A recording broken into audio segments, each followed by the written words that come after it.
A mí me gustaría, Luis, ya que estoy tocando este tema del fascismo, hablar con Cristóbal sobre su opinión respecto a la próxima cumbre de la OTAN.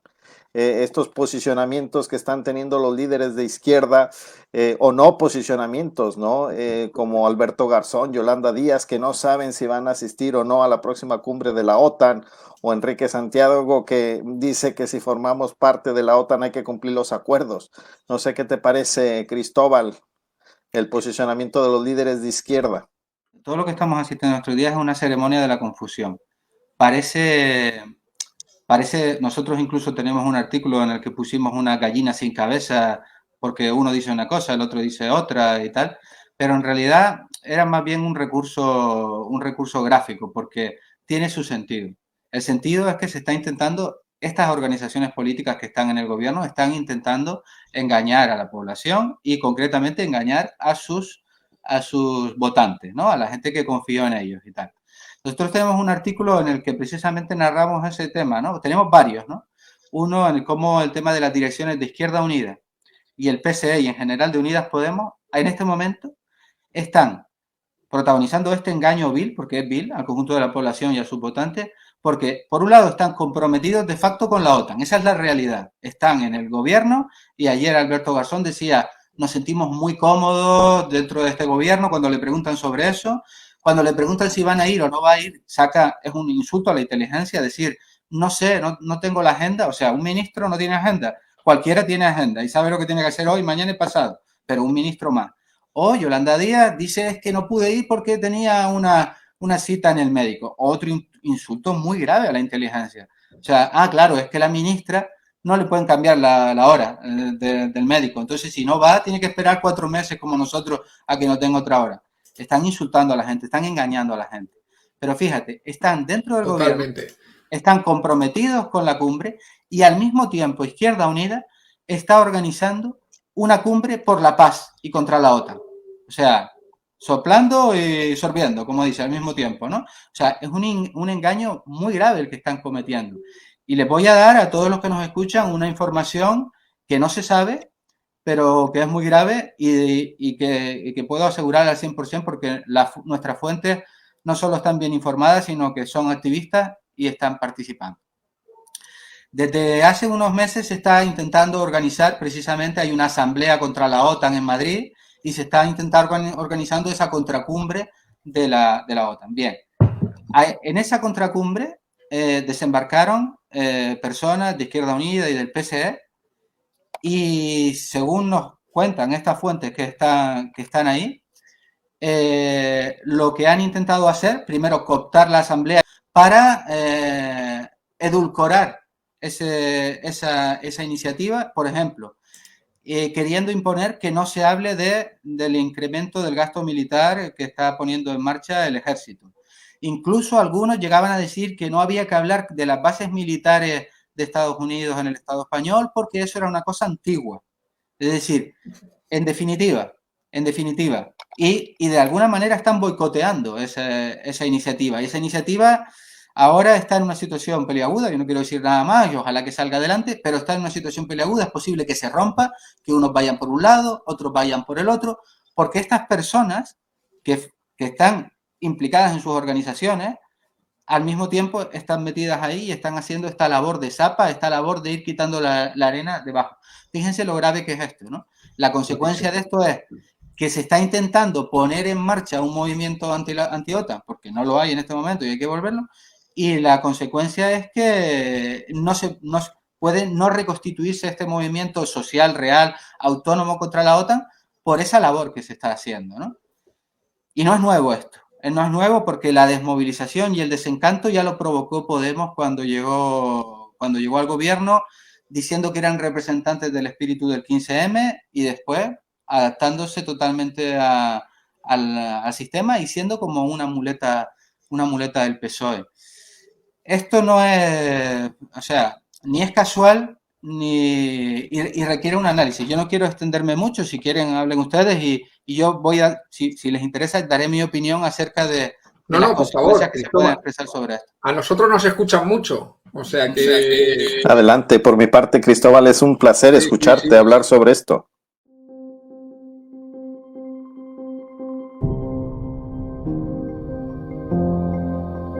Mira, yo estoy observando, incluso ustedes sufren, ¿no? Porque ven todas estas cosas y se les hierve la sangre.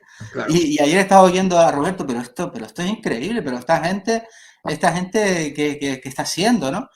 Y es lógico que así sea. Si la gente más consciente, porque hay otros que efectivamente pues están ajenos a lo de la OTAN, no saben lo que es la OTAN y a esa gente es más fácil engañarla, pero las personas más conscientes tienen una sensación de desconcierto total y como incluso de orfandad, ¿no? Porque dice, bueno, pues sí, esto es la izquierda, ¿no? Es lo que me pasa, Cristóbal.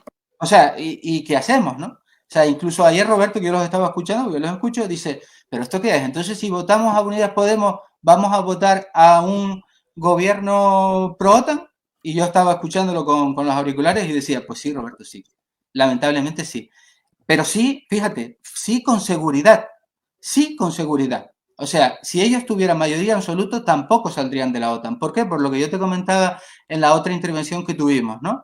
Porque lo mismo que esto no es una falsa democracia a nivel estatal, tampoco el orden mundial es democrático.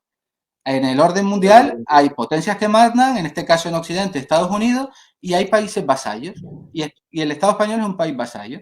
Entonces, si tú no quieres romper con ese orden, si tú no te atreves a romper con ese orden, a organizar a la población para romper con ese orden, no vas a salir de la OTAN. Olvídate. O sea, si Izquierda Unida y Podemos, o PC o lo que fuera, como quieran llamarlo, el rollo de Yolanda, tuviera mayoría absoluta, tampoco saldrían de la OTAN.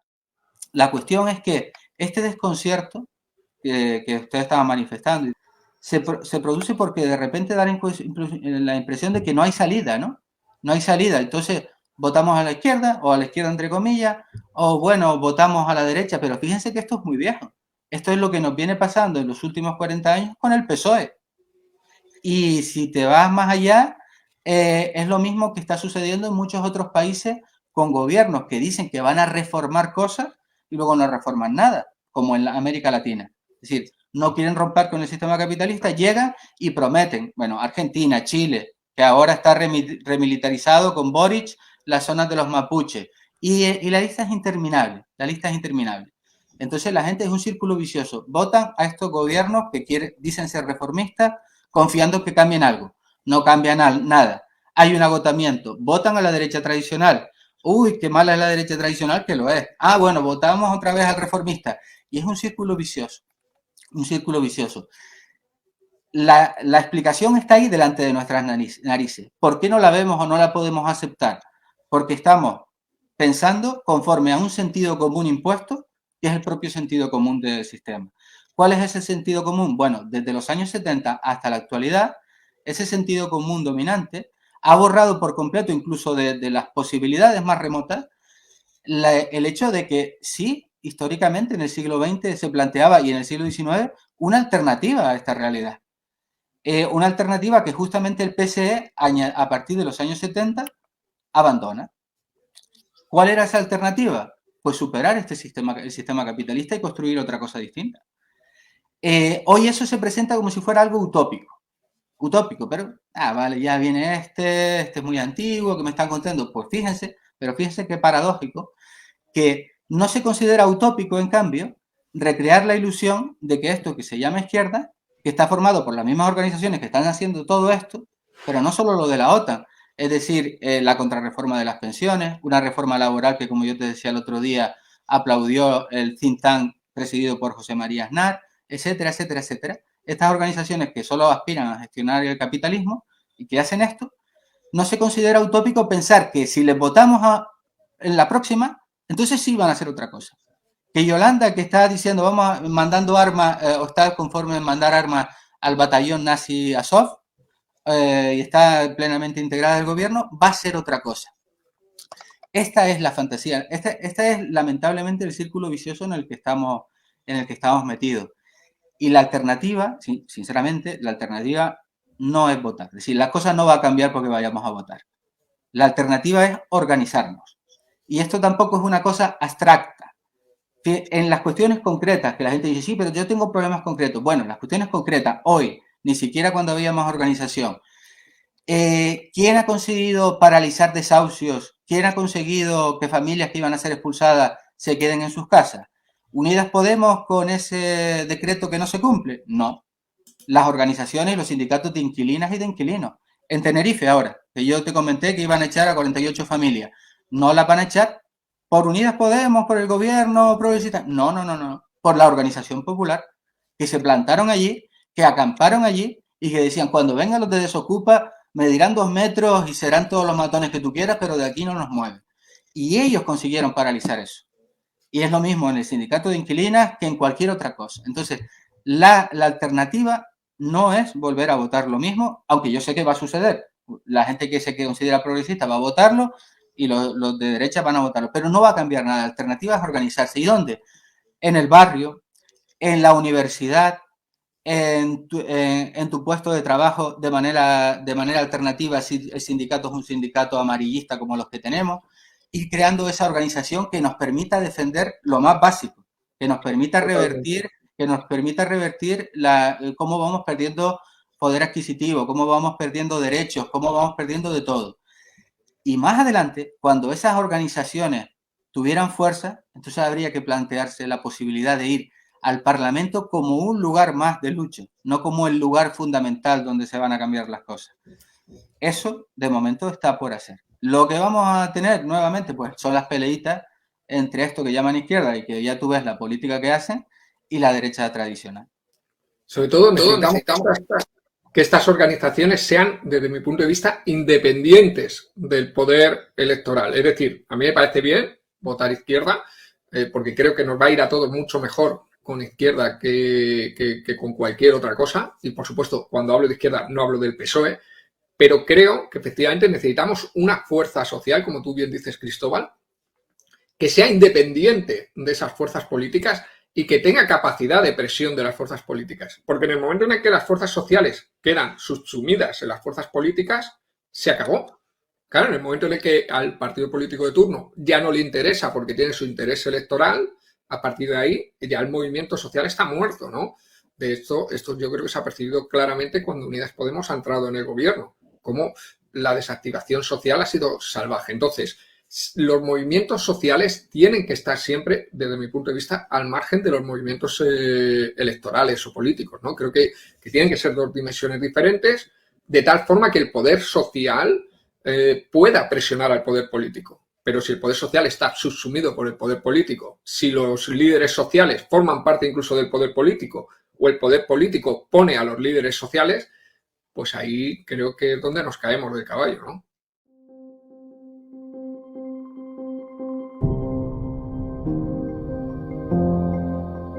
Sí, siempre hay una instrumentalización por parte de estos partidos, que habría que caracterizar bien también a estos partidos, Unidas Podemos, y tal. Siempre hay una instrumentalización de esos movimientos. Y lo que se produce una y otra vez, y lo vemos una y otra vez, ahí están, por eso te decía que los datos, digamos, las evidencias empíricas sobre que te indican que esto no es salida, están ahí. Lo que hace falta es una teoría que no sea ese sentido común dominante para coger todos esos datos y decir, efectivamente, entonces la solución hay que construirla por otro lado. Pero fíjate que eso se produce una y otra y otra y otra y otra vez. Antes se producía con el PSOE, ahora es con Unidas Podemos y tal. En el tema de la vivienda, digo, de las pensiones ha sucedido así. Y lo sé de primera mano porque ha habido denuncias y tal, ¿no? Siempre se decía como el lema de los pensionistas era gobierne quien gobierne, las pensiones se defienden. Sin embargo, fue llegar este gobierno y hubo una desmovilización y yo veía los comunicados y era un confiar en que este gobierno y no digamos esto, no sea que le vayamos a hacer el juego a la derecha. Al final, tú mismo te desarticulas, ¿sí? Porque confías en que esta gente te vaya a resolver los problemas y es todo lo contrario. Y en cuanto a estas organizaciones, yo les estaba escuchando también ayer, también, lógicamente, muy enfadados, ¿no? Diciendo, pero es que esto no es más que una lucha por los puestos, por colocarse en Andalucía, pero es que ha sido otra cosa desde que tenemos uso de razón. Es decir, desde los 70 para acá, con estas organizaciones. Fue otra cosa Podemos desde el principio. Yo conozco perfectamente cómo fue la operación. ¿Qué hizo Pablo Iglesias? Bueno, lo de Pablo Iglesias era un proyecto de un grupo de universitarios de la Complutense que él vendió, o ellos vendieron como un gran, esto no es un partido político, es un instrumento para el empoderamiento ciudadano y tal, Y lo que hizo fue, tú mismo lo comentabas el otro día, ir colocando en cada provincia como si fuera una franquicia. Aquí en Canarias, a la gente que venía de, bueno, que eran los que tienen que ver con Meripita, con la diputada Meripita Cárdenas.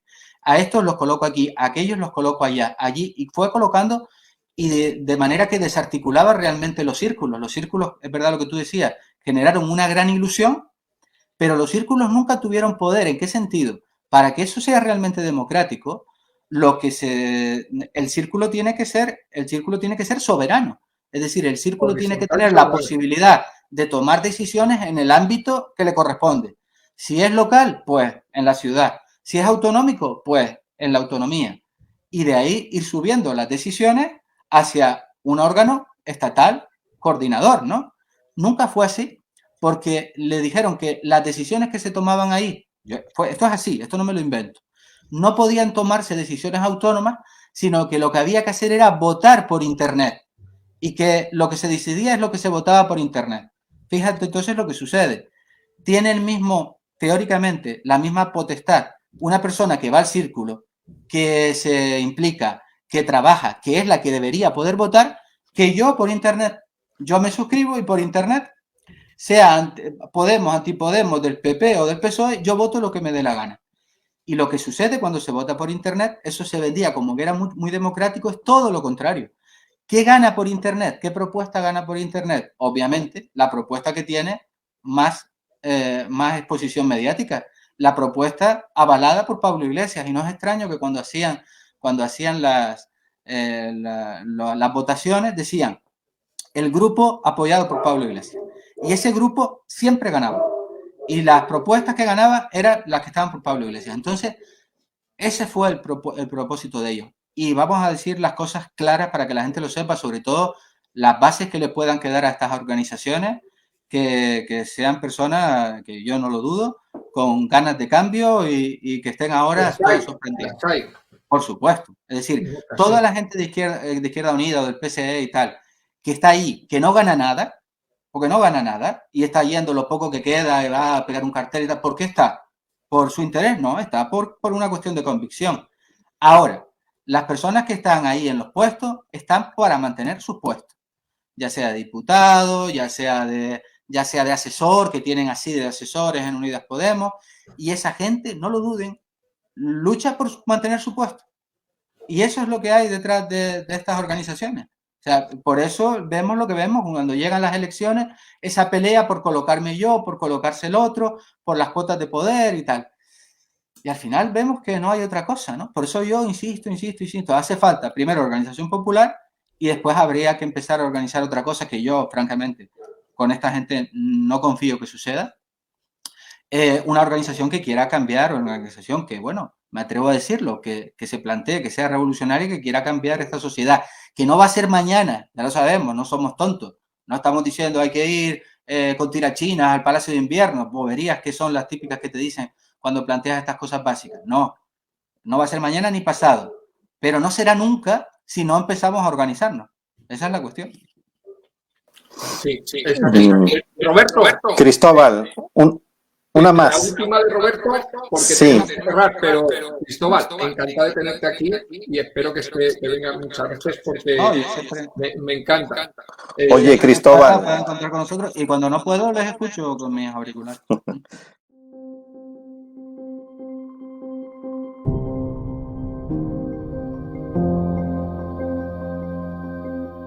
Cristóbal, gracias por tu intervención y diagnóstico claro, certero y contundente. Muchas gracias por acompañarnos esta mañana. La última, ¿crees que en la próxima cumbre OTAN se pactará la instalación de bases militares en Canarias?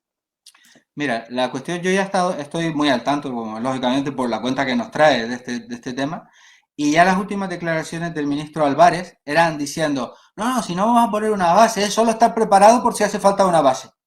¿Sabes? Es que, como poníamos en un artículo, si no fuera tan grave, sería para reírse, ¿no? De este cantinfleo, con perdón para el gran Mario Moreno Cantinflas, que era realmente grande. Pero es así, es un cantinfleo, es decir, sí, pero no. Claro, porque ellos lanzan la sonda, a ver cómo cae. Y cae mal, porque lógicamente, aunque se ha perdido bastante conciencia, saben que eso todavía genera rechazo. La cuestión es que ya nos han puesto en el punto de mira para si hace falta. Y si luego hace falta hace falta poner una base, la pondrán. Pero como yo te decía el otro día, es que ya somos de facto base de la OTAN, porque si te empiezo a hacer una relación, que no la tengo aquí, de la cantidad de acuartelamientos militares que hay en Canarias, en Fuerteventura, en Gran Canaria, en Tenerife, en Lanzarote, que se han ido además quedando con espacios públicos para eso, no termino, ¿no? Entonces, la cuestión es que eso, de alguna manera, forma parte de los planes estratégicos de la OTAN para el control de África, como hablamos el otro día. La cuestión no es cruzar los dedos, ponernos de perfil y a ver si pasa y no notar. No, porque no va a dar. La cuestión fundamental es lo que, insisto, puede parecer cansino, pero es que no hay otra solución. Históricamente nunca la ha habido. Que empecemos a organizarnos, en el caso nuestro de Canarias, para empezar a explicar a la población lo que sucede, porque se comete a veces el error, muchas veces, de decir las organizaciones, es que Canarias dijo no a la OTAN y el pueblo canario es más antimilitarista que ninguno. Eso es un planteamiento idealista. Por supuesto, el pueblo canario votó no a la OTAN, pero el pueblo canario es como cualquier otro pueblo, ni mejor ni peor. Aunque votaran que no a la OTAN en el 86, 40 años de desinformación y de despiste, pues hacen que hoy en día la mayor parte de la gente no sepa ni lo que es la OTAN. Y encima ahora nos cuentan que es para protegernos de Putin, porque Putin va a querer atacar seguramente Gran Canaria, ¿no? Esos disparates. Entonces, lo que hay que hacer, y vamos a ver si somos capaces de hacerlo, nosotros aquí tenemos un centro donde hacemos actividades, es empezar a explicar a la gente lo que es la OTAN, a crear un organismo que empiece a, bueno, una cuestión tan básica como lo cultural, ¿no? A organizar por los pueblos. Es lo que se hizo en el 86. Nosotros éramos muy niños, estábamos en el colegio, pero sé qué es lo que se hizo. Crear asambleas, comité anti-OTAN en los distintos pueblos, donde la gente iba aprendiendo y se le iba enseñando lo que era la OTAN. Eso es lo que hay que hacer. Y además ese núcleo sirve después para todo lo demás. Ese núcleo sirve si van a echar a alguien de su casa en un pueblo para ir allí y protegerlo. Sirve para defender o para reclamar los servicios que no tiene el pueblo. No hay otra alternativa más que la organización popular.